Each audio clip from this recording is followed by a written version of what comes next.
to make as many copies as they want of the data. Cloning?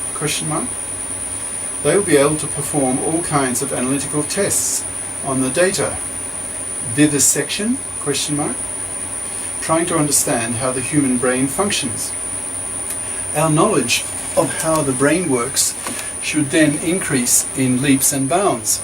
As soon as the neuroscientists provide new ideas on how the brain works, the neuroengineers will be able to apply these new ideas to the creation of ever smarter artilects. Eventually, the neuroengineers will be creating such powerful and intelligent machines that the neuroscientists will be able to test their hypotheses on how the human brain works by using the machines of the neuroengineers. At the moment, this marriage between neuroscientists and neuroengineers is pretty much a one-way street. That is, knowledge flows almost exclusively from the neuroscientists to the neuroengineers. But in time, as the neuroengineers catch up, the information and idea flow will become increasingly a two-way street. One day, the neuroscientists will realize that the Artilects being built by the neuroengineers are in many respects outperforming the capacities of the human brain. I will stop here for this chapter. There are many other examples of new and future technologies that could serve as the basis for Artilect building this century. I hope that what I have presented so far has been enough to persuade you that this century's computer technologies will make Artilect building possible, and that these Artilects could have intelligence levels zillions of times greater than human beings.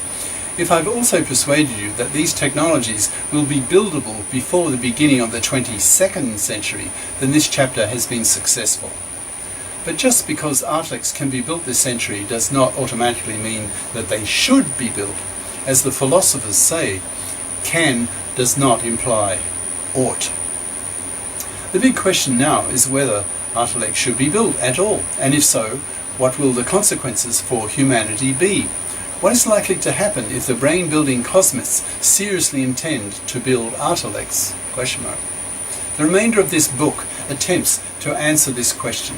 This chapter has been rather technical and scientific in nature. The remainder of this book is more social, political, philosophical, ethical, even religious, and more appropriate to people who do not like to have to bother with scientific technicalities. For example, the next two chapters will present the views of the Cosmists, who are in favour of building Artilects, and the Terrans, who are against building them.